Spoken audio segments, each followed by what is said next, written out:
Talk Channel. I'm Daniel. I'm Nardina Scott. Today we are host for program called Popcorn Pass.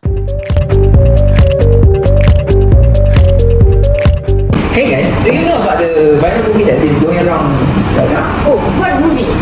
Do you know about Wonder Mystery 1? Yes, it was my favorite movie. Then you would like to know there are a sequel. Oh, really? Yeah, the movie is called Wonder Mystery 2. So what was the story about? Before we go further into the movie, let's just watch the trailer first. Okay, let's roll it.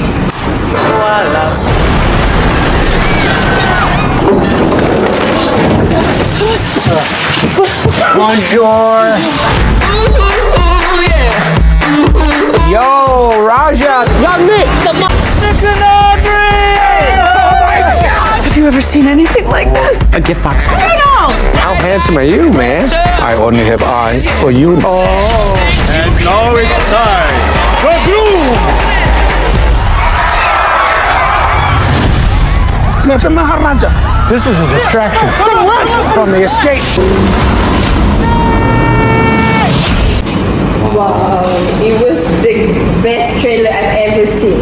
Adila. Yes. Actually today, we have a special guest to review the Murder Mystery 2 with us. Is it Jennifer Aniston or the cast of Murder Mystery 2? Actually no, because we got no budget at the moment. But we have someone important in the movie too. Which is the director and the screenwriter for Murder Mystery 2. So without further ado, let's invite them to the studio. I would like to say welcome and thank you for coming here on Sunday Sabah as a scriptwriter of the Murder Mystery 2. Okay, there's a few questions that I would like to ask you if you don't mind. As the scriptwriter of the movie, could you like to give us a synopsis of this film? First of all, thank you for inviting us to scriptwriter to the studio.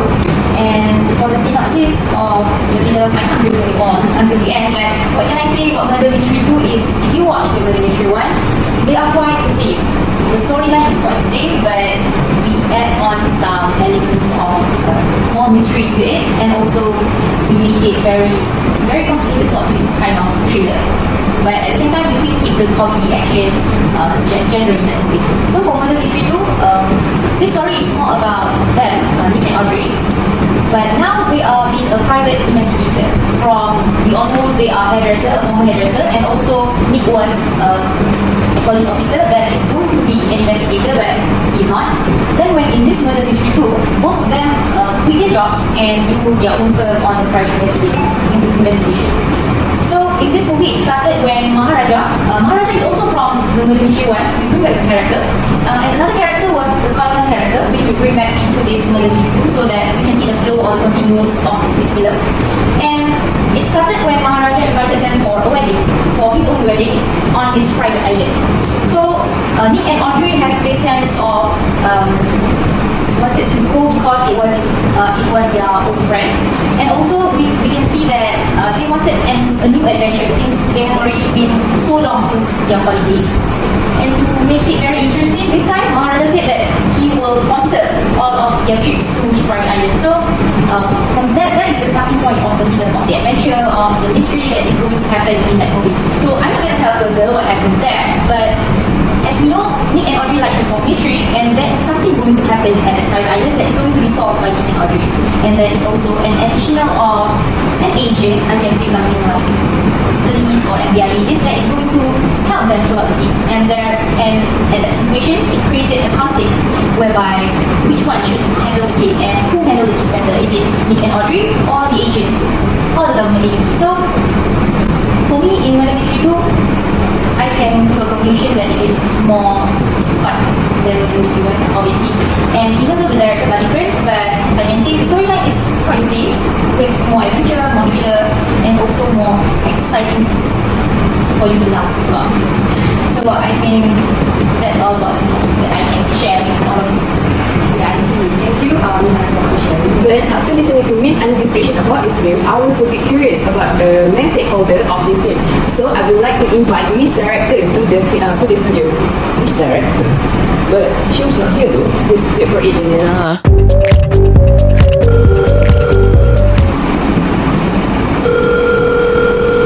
Hello, Miss Rain. Hello. I'm Adina from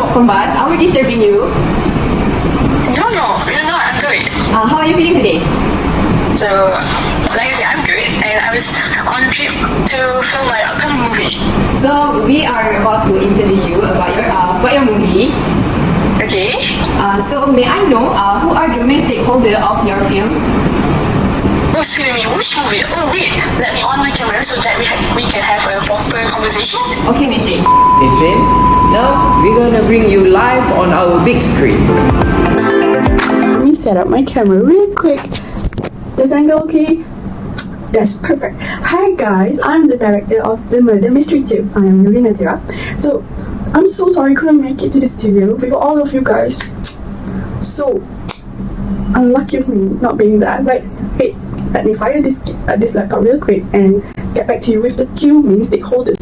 For the first stakeholder, I would say the private detectives, or should we say the Spitz couple, Nick and Audrey Spitz. So they're a person who can be hired by anybody, individuals or group, to undertake these investigatory law services to solve cases such as murder case, kidnapping case, anything. So they are meant to solve case in private and doesn't really involve the public authorities such as the police.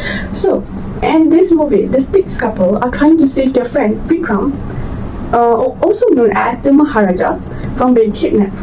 Okay, sorry. So the second stakeholder, I would say the kidnapper itself. So kidnapper, I won't reveal who, but you're gonna find out sooner or later because it called the murder mystery for a reason. So you should find out on your own. Okay, but who are the kidnapper? They are a person or organizations who abduct someone and hold them captive and trying to gain ransom. So if you really want to know who, let's find out after this in this the Murder Mystery 2, and don't forget to watch. Okay, bye. I have to go now. Okay, back to the studio. Wow, I never thought that was different between the first sequence. Thank you, Miss Rin. Yes, I know, right? I was surprised by how different is it. Miss Anis, I'm curious whether the villain, hero or heroine confronts any ethical dilemmas. Thank you, Mr. Daniel, for the question given about the ethical dilemma. So, as the scriptwriter for this Murder Mystery 2, I would say that there are a few ethical dilemma that we included in this story. So the first one would be the hero and heroine part of ethical dilemma, whereby there is one scene that we can see where Nick and Audrey decided to follow the instruction of the kidnappers to get into a van. Okay, the scene starts when the kidnapper called them to bring the money to a center town of Paris and wait them over there. But when the van arrives, they are supposed to exchange the money with Maharaja, but the incident went wrong, whereby the kidnappers didn't bring Maharaja in the van. So they create a conflict there. Okay, so the ethical dilemma that I create here is that whether Nick and Audrey should fight and kill with the kidnappers or not. Okay, so based on the theory, in the scene you can see that Audrey and Nick choose to pull the trigger. They fight with the kidnappers. The kidnappers might have threatened them, but it's not that crucial until they have to pull the trigger to shoot them. And also, Audrey has accidentally put an axe on one of the driver's head. So, as we know, the van would be under loose control, and it caused a lot of damages to the town of Paris, and they crash into a restaurant, which I might say it's a huge crash if you see on the scene. So this can be said as an unethical move because they took action without thinking further enough. They might think of other plans and reduce the damage. Second ethical dilemma we can see from the villain side in the scene of when Nick and Audrey call everyone to the Eiffel Tower to reveal the kidnapper. There is one scene. While they were discussing about who is the kidnapper, when Nick and Audrey were about to reveal them, this Miller, the FBI agent, broke into the glass window from the top of the Eiffel Tower. They broke into the window and entered the restaurant. So everyone was shocked and assumed to be... Everyone was shocked at that moment because they assumed that Miller was dead. The FBI agent was dead, but he's not. And he is, we can clearly see from that scene that he is the one who wants to steal the money from them, because the money is with Nick and Audrey at that time. So the question here, the ethical dilemma from this scene is that whether Miller, the FBI agent, should do his job professionally as an FBI agent or killing Maharaja for the ransom money. So from this scene we can clearly see that Miller Miller has chosen to kill Maharaja for the money instead of doing his job properly. His job was an FBI agent is to make sure that he solved the case and find the kidnapper or find the person that wants to kill Maharaja. But instead, he chose to ransom money more than his work ethic. So we can make a conclusion here that Miller might have faced an ethical dilemma when he was offered $70 million to kill Maharaja instead of doing the right thing that he should do lah.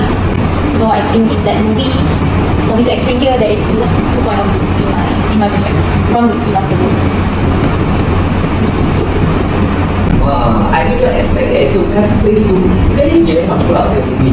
So Daniel, since we know about the dilemma faced by the actors, I really want to know about the actions taken by the hero and heroine from the young J's point of view. Miss Amina, if I may, I would like to explain briefly about the journalist's point of view. Based on the action of Nick and Audrey from the point of view of the journalist can be seen in the scene when the Audrey and Nick cooperate with Miller to have the save Maharaja.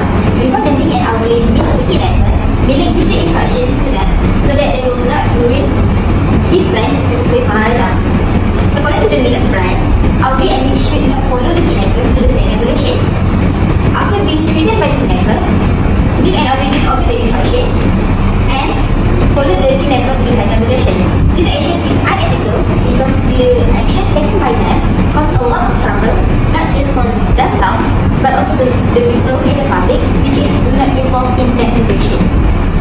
Next, Nick and Audrey reveal that the ransom money is with them and ask everyone to gather at the Eiffel Tower.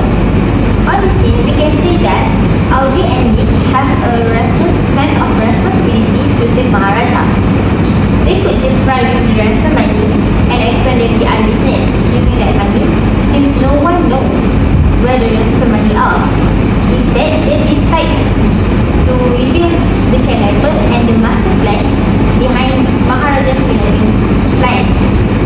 This kind of act is ethical, even though they are not well prepared and still will in the PI field. Credit can be given to them still for taking the risk and never give up even they fail repeatedly. Oh, I see. But how about the action taken by the hero? From consequentialist point of view. The consequentialist point of view on this action taken by the villain in this movie can be seen at the article 6, which Miller, the FBI agent, sets the time bomb all over the Maharaja's body to track them to hand over the money in the day of Maharaja's life. But luckily the bomb didn't blow up. Everyone in the room was relieved and a bit confused. The action taken by Miller was obviously not ethical to lie about the bomb. He did that just to frighten them so that they will surrender and give the money to him. You can see that all of them being fooled by the Miller, including Maharajas. This evil plan of Miller gave him the opportunity to take the money and disappear without any noticeable trace. By doing this, he was free from being accused as a kidnapper since everyone thinks that he is dead. Therefore, he gets a full benefit for himself by executing the plan. Thank you, Mr. Ha, for your explanation. Yes, I really appreciate it. Daniel, Yes, if you were in the villain shoes, how would you feel based on the golden rule? based on the Golden Rule, if I would be the villain just like Syra, I think I would like to be the action I would take is treat other as I would like to be treated. For example, at the end of the movie, we have been revealed that Syra has the desire to kill his own brother, and she is using Agent Miller as the medium. And from what I see is, I would feel like a great deal remorse or shame for my past action. For example, if I had murdered someone to protect my own interests, I would feel immense guilt for taking life and causing pain to their loved one. Similarly, if I had stolen from someone, I would feel shame for betraying their trust and causing them to financially harm. For example, Syra tried to kill his own brother because she thinks that she is the one supposedly inherit their family wealth and business, and not her older brother. And besides that, it is important to remember that our actions have consequences, and we should strive to act in a way that ethical honest and respectful towards others, while the desire for wealth and power can lead them. It is important to remember that this who should not come at the expense of other well-being. For example, if I was Sarah, I would think twice before to try and kill my billionaire brother for the money he has, because it was to do bad thing. If we would do bad thing will come for us, guys. You know the karma. I will, in this case, I will be sentenced to death if I got caught by the law. So I was surprised by how you feel about the villain. It has some deep meaning to it. Athena, since this will be your watch this movie, would you like to share with us how you feel about this movie? Yes, I feel too. First of all, I was inspired by how Nick and Audrey were so determined to rescue Maharaja from the kidnapper without knowing the consequences, even though they are not related and have different backgrounds. Secondly, I like how they are responsible and brave to rescue Maharaja, even though they have neither with the detective that called by the colonel can take over without including them. I see. But is there any lesson you learn throughout the conversation we have today about the movie? Yes, there is. First of all, when you experience and have the information about how to rescue someone from the kidnapper, you should use it and not keep it for yourself, as it is one of your duties and as a private investigator. Secondly, you should not have been scared to be responsible or brave person. This is because you did not know the consequences that would happen to you until you were brave enough to face them. So how do you think? Is it okay? Thank you, Athena. I hope our audience learns about the film detail as well. Yeah, I want to give our thanks to our director and the scriptwriter for spending their time with us today. And I would like to thank our audience for paying attention to our program today. I hope to see you guys in our upcoming program. This is all from us. I'm Daniel. And I'm Adina, the host of Popcorn Bars. Bye! Don't forget to watch Murder Mystery only in Netflix. Don't forget to watch